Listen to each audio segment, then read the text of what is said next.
What's going on, guys? It's Steeler here, back again, talking about the explosion of apocalyptic gaming news Microsoft has unleashed upon itself and the world, all in this video. Now, of course, I'm overreacting, as 98% of these frauds on YouTube and Twitter are as well. I want to talk about this in an intelligent, productive way that promotes understanding. I want to tell you what happened, why it's happening, and some potential theories as well as to why Microsoft are extending their gaming habits beyond the console and PC space. Now, of course, we got to address the guys that are panicking, those that fear change the most. Hey, are Xbox done? I don't think so. I think they're onto something here. Is that good for fanboys? No, it's not good for fanboys. You're gonna have to erase some little bullet points off your fanboy war card.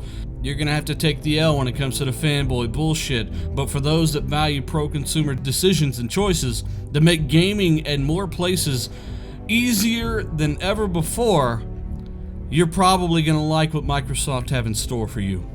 So, long story short, how did this happen? Where did this news come from? Why are people freaking out? Well, as usual, it all sparked from an interview with an Xbox employee talking about Xbox's plans for the future to enable gaming on multiple devices, the announcement, essentially, of a cloud gaming sector from Microsoft. Now, we've seen this before with companies like Nvidia and AMD. Both of these guys are in this business. They're building this technology as we speak. We've seen AMD showcase their new Vega platform cloud system to play Battlefield 1 on a cell phone through nothing but streaming using a Bluetooth Xbox One controller. This is real. None of that game was running locally on the cell phone's hardware. Of course, it couldn't possibly run the game. It was streaming directly to the cell phone through Vega cloud servers. This is the reality of future gaming, like it or not. Now, do we have to hold on to some of the tropes of streaming of the past? I don't think so. I think they've probably gotten latency low enough, they've gotten resolution and frame rate up to acceptable limits, and it might be a viable option depending on the input lag or the latency. That's things that we'll have to see to figure out. But when it comes to what is freaking everybody out, this is it. This is what's freaking everybody out. The fact that the interview with the Microsoft employee references a Minecraft-style outlook on games. They bought Minecraft, they put it, or left it rather, on every device. They left it on cell phones, PlayStation. They didn't take it down. They made more money. They've sold over 144 million copies of this game as a result of being multi-platform. That is their outlook with cloud gaming. That's what they want to do. So what's the plan?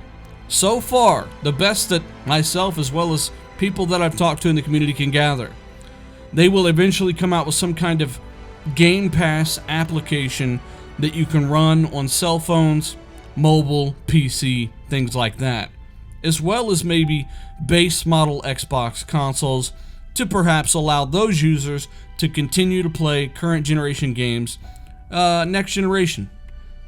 Now, I know what a lot of you guys are thinking. What about Nintendo Switch and PlayStation 4 or PlayStation 5? You know what? Nintendo Switch is a mobile platform.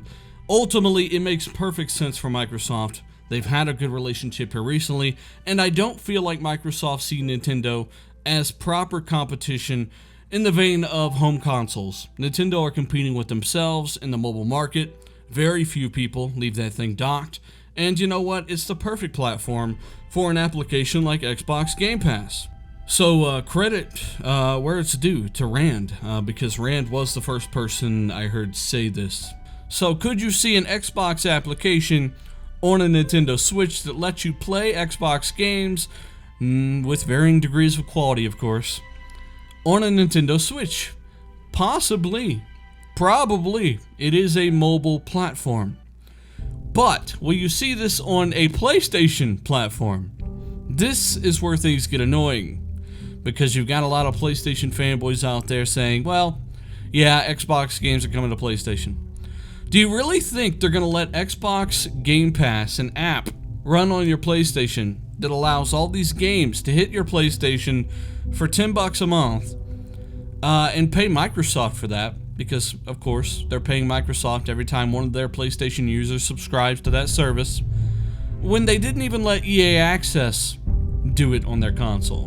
When they didn't even let EA say, hey, pay us $5 a month to get early access to EA games, discounts, and more, plus our vault of games on the PlayStation platform, Sony said no.